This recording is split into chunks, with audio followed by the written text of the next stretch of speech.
بسم اللہ الرحمن الرحیم۔ السلام علیکم ناظرین کرام، وزیر اعظم عمران خان کی جانب سے کوالالمپور سمٹ میں شرکت نہ کرنے کا فیصلہ کیا گیا اور جس کی وجہ طیب اردوان کی زبانی ہمارے علم میں آ چکی ہے۔ ترک اخبار ڈیلی صباح کو دیے گئے ایک انٹرویو کے دوران ترک صدر نے کہا کہ انہیں خوشی ہوتی ہے اگر پاکستان اور انڈونیشیا بھی کوالالمپور سمٹ میں شرکت کرتے۔ انہوں نے کہا کہ جب سعودی عرب اور متحدہ عرب امارات کی باری آتی ہے تو یہ پہلی بار نہیں ہوا کہ انہوں نے دوسرے ملکوں پر کسی کے کام کرنے یا نہ کرنے کے حوالے سے دباؤ ڈالا ہے۔ اور سعودی عرب نے پاکستان کو یہ کہا کہ انہوں نے پاکستان کے سینٹرل بینک میں جو پیسہ رکھوایا ہے وہ پیسے وہ واپس اٹھوا لیں گے۔ اور اس سے بھی بڑھ کر پاکستان کے 40 لاکھ لوگ سعودی عرب میں کام کر رہے ہیں اور سعودی عرب نے دھمکی دی ہے کہ وہ ان تمام لوگوں کو اپنے ملک سے نکال کر واپس پاکستان بھیج دے گا اور ان کی جگہ بنگالیوں کو بھرتی کر لے گا۔ پہلی بات تو یہ کہ اب وہ وقت آ گیا ہے کہ ہم نیل کے ساحل سے لے کر تابخا کے کاشغر کے رومانوی دور سے باہر آ جائیں اور مان لیں کہ پورے قد سے کھڑا ہونے کا موقع انہی قوموں کو ملتا ہے جو کسی اور کی بے ساکھیاں استعمال نہ کریں۔ خیر، اس موقع پر بہت سے لوگوں کا یہ بھی اعتراض ہے کہ آخر طیب اردوان کو کیسے پتہ چلا کہ سعودی عرب نے پاکستان کو یہ دھمکی دی ہے، کیونکہ تازہ ترین اطلاعات کے مطابق سعودی عرب کے محمد بن سلمان نے طیب اردوان کے اس الزام کی سختی سے تردید کی ہے۔ یہ سننے میں آیا ہے کہ اردوان اور عمران خان کی جنیوا میں 1 گھنٹہ 40 منٹ بند کمرے میں ملاقات ہوئی تھی۔ اسی ملاقات میں عمران خان نے نہ آنے کی مکمل وجوہات بتائی تھیں، جبکہ اردوغان نے اس کے بعد میڈیا سے گفتگو کرتے ہوئے کہا تھا کہ عمران خان ذاتی وجوہات کی بنا پر نہیں آ رہے، لیکن طے شدہ پروگرام میں آتے تو اچھا ہوتا۔ ویسے طیب اردوان کی جانب سے اس دھمکی کا انکشاف ترکی اور پاکستان کے لیے اچھا ثابت ہوگا۔ عمران خان نے وہاں نہ جا کر پاکستانیوں کو بے روزگار ہونے سے بچا لیا، اور دوسری بات یہ کہ دھمکی کے انکشاف سے ظاہر ہو گیا کہ سعودی ہمارے ساتھ کتنے مخلص ہیں۔ عمران خان کا وہاں نہ جانا یقیناً پاکستان کے معاشی طور پر کمزور ہونے کی وجہ سے ہے اور اس کا احساس ترکی کو بھی ہے، مگر دوسری طرف یہ خبریں بھی تواتر کے ساتھ مل رہی ہیں اور سوشل میڈیا پر گردش میں ہیں کہ پاکستان نے سعودی عرب ہی کے دباؤ میں آ کر دریلش ایرترول نامی جس ترکی ڈرامے کو اردو ترجمے کے ساتھ پی ٹی وی پر آن ایئر کرنے کا ارادہ کیا تھا اور جس کی ڈبنگ کا کام دن رات زور و شور سے جاری تھا، اب پاکستان نے اپنا وہ ارادہ بھی منسوخ کر دیا ہے۔ سوشل میڈیا پر گردش کرنے والی ان خبروں کو سن کر اور پڑھ کر دریلش ایرترول کے شائقین انتہائی مایوس ہیں، کیونکہ ناظرین کرام یہ وہ شورہ آفاق ڈرامہ ہے جس نے دنیا کے 60 سے زائد ممالک میں کامیابی سے جھنڈے گاڑنے کے علاوہ مقبوضہ کشمیر میں سب سے زیادہ دیکھا جانے والا ڈرامہ ہے۔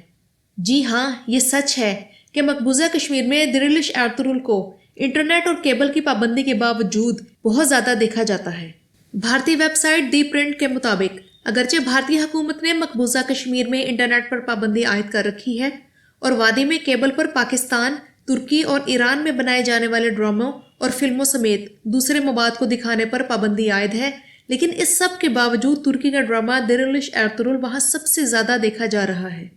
رپورٹ کے مطابق وادی کشمیر کے افراد اس ڈرامے کی ڈاؤن لوڈ کاپی کو ایک دوسرے کے ساتھ USB سمیت دیگر ڈیٹا ڈرائیورز کے ذریعے منتقل کر رہے ہیں اور اس ڈرامے کی اقساط حاصل کرنے والے افراد اسے اپنے اہل خانہ کے ساتھ دیکھ رہے ہیں۔ بھارتی حکومت کی طرف سے وادی میں لگنے والے کرفیو کی وجہ سے کشمیری نوجوان باہر تو نکل نہیں سکتے،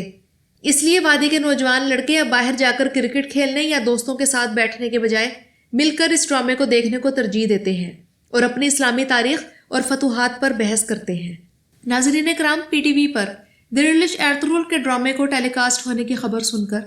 پاکستانی قوم بہت زیادہ جوش و خروش کا مظاہرہ کر رہی تھی اور بے حد خوش تھی، اور اگر وزیر اعظم عمران خان صاحب نے سعودی عرب کے دباؤ میں آ کر اس ڈرامے کی نشریات رکوا دی تو پاکستانی قوم بہت زیادہ مایوس ہوگی۔ ویسے ایک بات تو ہم یہ جانتے ہیں کہ پی ٹی وی پر اگر اردو میں دریلش ایرترول نشر ہو بھی جائے تو ترجمہ بہت تبدیل ہوگا تاکہ ہمارے عیسائی بھائی بھی ناراض نہ ہوں اور مسلمان بھی خوش ہو جائیں، کیونکہ ایسے ہی حرکت ہم ستارے نامی ٹی وی چینل پہلے کر چکا ہے جس نے دریلش ایرترول کا پہلا سیزن اپنے چینل پر ٹیلی کاسٹ کیا تھا اور اس میں سے اتنے اہم سینز کاٹے تھے اور ترجمے میں اتنی تبدیلی کی تھی کہ وہ نہ جانے کیا چیز بن کر رہ گیا تھا۔ اسی طرح پائے تخت سلطان عبدالحمید نامی ڈرامہ جب بول چینل پر آن ایئر ہوا تھا تب اس کے بھی ترجمے میں بہت ساری تبدیلیاں کر دی گئی تھیں، جس سے ڈرامے میں اس کی اصل روح باقی ہی نہ رہی تھی۔ اور ہم جانتے ہیں کہ اگر پی ٹی وی پر دریلش ایرترول نہ دکھایا گیا تو سعودی عرب کی جانب سے اس کا متبادل ہمارے سامنے پیش کیا جائے گا اور وہ ہوگا مملکت النار۔ یہ وہ ڈرامہ ہے جو سعودی عرب نے ترکوں کے خلاف بنایا ہے اور اس سعودی ڈرامے میں سلطنت عثمانیہ کے مظالم دکھائے گئے ہیں۔ یاد رہے کہ سعودی عرب وہ پہلا ملک تھا جس نے خلافت عثمانیہ کے خلاف بغاوت کر کے آزادی حاصل کی تھی۔ چونکہ اہل عرب ترکوں کے محکوم رہے ہیں، اس لیے آل سعود ترکوں سے شدید نفرت کرتے ہیں۔ آزادی حاصل کرنے کے بعد سعودی عرب میں ترکوں کی جتنی نشانیاں تھیں وہ سب گرا دی گئیں، یہاں تک کہ خانہ کعبہ میں بھی ان کی تعمیر شدہ تعمیرات گرا کر ان پر نئی تعمیرات کی گئیں۔ اور سب سے بڑھ کر یہ کہ خود سعودی عرب اور متحدہ عرب امارات کی جتنی بھی ریاستیں ہیں ان سب میں درولش ارطغرل نامی ڈرامے پر پابندی ہے۔ جب بھی چوتھے یا پانچویں سیزن کی کوئی قسط ریلیز ہوتی تھی تو ہم پاکستانی شائقین تو اس کو بہت شوق سے دیکھتے تھے، لیکن سعودی عرب اور متحدہ عرب امارات کی ریاستوں کے شائقین وہ دیکھنے سے محروم رہتے تھے، یا پھر انہیں اس ڈرامے کی تازہ ترین قسط دیکھنے کے لیے کون کون سے پاپڑ بیلنے پڑتے تھے۔ ناظرین کرام، اس کا نتیجہ یہ نکلا کہ سعودی حکومت نے ترک ڈراموں پر پابندی لگائی تو شائقین نے ترکی زبان سیکھنا شروع کر دی، یعنی دنیا بھر میں شہرت حاصل کرنے والے ترک ڈراموں پر سعودی عرب میں پابندی لگنے کے بعد آن لائن ترک ڈرامہ دیکھنے کے لیے عرب شہری ترکی زبان سیکھنے لگے۔ اور اس بات کا انکشاف قطر یونیورسٹی کی اسسٹنٹ پروفیسر مریم برگ کی تحقیقات میں کیا گیا۔ ان کا کہنا تھا کہ سعودی عرب سمیت کئی عرب ممالک نے ترکی ڈراموں پر پابندی عائد کی تھی، اور عرب دنیا کے سب سے بڑے ٹی وی چینل پر جب یہ ڈرامہ دکھانے پر پابندی عائد ہوئی تو شہریوں نے رد عمل کے طور پر مزید بہتر راستہ اختیار کرتے ہوئے مختلف اداروں میں ترکی زبان سیکھنے کے لیے داخلہ لینا شروع کر دیا۔ حافظ شیرازی کا مشہور شعر ہے کہ زبان یار من ترکی و من ترکی نبی دانم، یعنی میرے محبوب کی زبان ترکی ہے لیکن مجھے ترکی نہیں آتی۔ مگر عرب شائقین نے اس ترک شاعر کی طرح حسرت اور افسوس سے ہاتھ ملنے کے بجائے عملی طور پر قدم اٹھانا شروع کر دیا اور اپنے اس محبوب ڈرامے کو دیکھنے کے لیے ترکی زبان سیکھنی شروع کر دی۔ اس کا ایک انتہائی مثبت اثر یہ پڑا کہ عربوں میں ترکوں کے حوالے سے پایا جانے والا تعصب اور غصہ تبدیل ہو کر ایک خوشگوار محبت کے احساس میں بدل رہا ہے۔ اور کیوں نہ ہو، ہم مسلمان آپس میں بھائی بھائی ہی تو ہیں۔ اس لیے سعودی عرب کے وہ مسلمان جو خلافت عثمانیہ کی تاریخ سے ناواقف تھے یا پھر تعصب کا شکار تھے، اب یا تو ڈرامہ سیریز ارطغرل دیکھ کر یا پھر ترکی زبان سیکھ کر اس کے بعد ترک لٹریچر پڑھ کر اب اس ملک کے بارے میں ایک انتہائی مثبت رائے اختیار کرتے جا رہے ہیں۔ اور واقعی یہ اللہ ہی ہے جو خیر میں سے شر کو اور شر میں سے خیر کو برآمد کرنے کی قدرت رکھتا ہے۔ ناظرین اکرام، یہاں میں آپ لوگوں کو ایک اور اہم خبر بھی دیتی چلوں، وہ یہ کہ سوشل میڈیا پر یہ خبر بھی مشہور ہو گئی تھی کہ سعودی دباؤ پر نئے مسلم بلاک کی بنیاد رکھنے سے پیچھے ہٹنے کا دوسرا جھٹکا یہ سامنے آیا کہ پاکستان، ترکی اور ملائیشیا اسلامو فوبیا کے خلاف جنگ لڑنے کے لیے جو ایک مشترکہ ٹی وی چینل کھولنے کا فیصلہ کر چکے تھے، اب اس سے پاکستان کو فارغ کر دیا گیا ہے اور پاکستان کی جگہ قطر نے لے لی ہے۔ لیکن یہ خبر غلط ہے، اور صحیح خبر یہ ہے کہ کوالالمپور سمٹ 2019 کو تصحیح شدہ اعلامیہ جاری کر دیا گیا جس کے مطابق پاکستان بھی مجوزہ ٹی وی چینل منصوبے کا حصہ ہوگا۔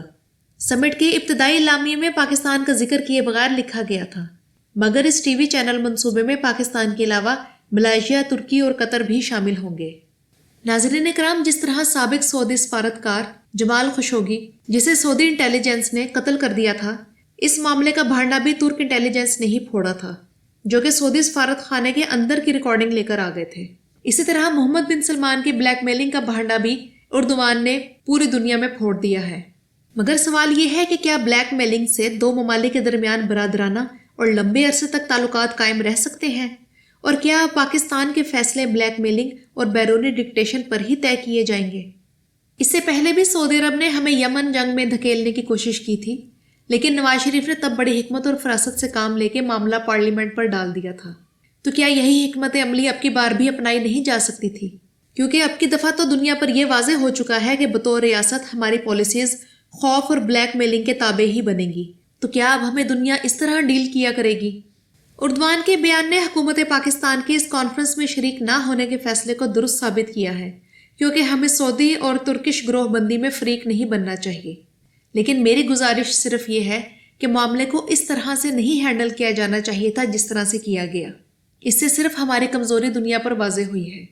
اور دوسری بات یہ کہ درولش ارطغرل کے بجائے اگر مملکت النار جیسے ڈرامے ہم پر مسلط کیے گئے تو ہم اس کے خلاف بھرپور احتجاج کریں گے۔ ویڈیو پسند آئی ہو تو اسے لائک اور شیئر ضرور کیجیے گا، اور اگر چاہیں تو میرے چینل کو سبسکرائب کر لیجئے اور بیل آئیکن کے نشان کو کلک کرنا مت بھولیے گا۔ شکریہ۔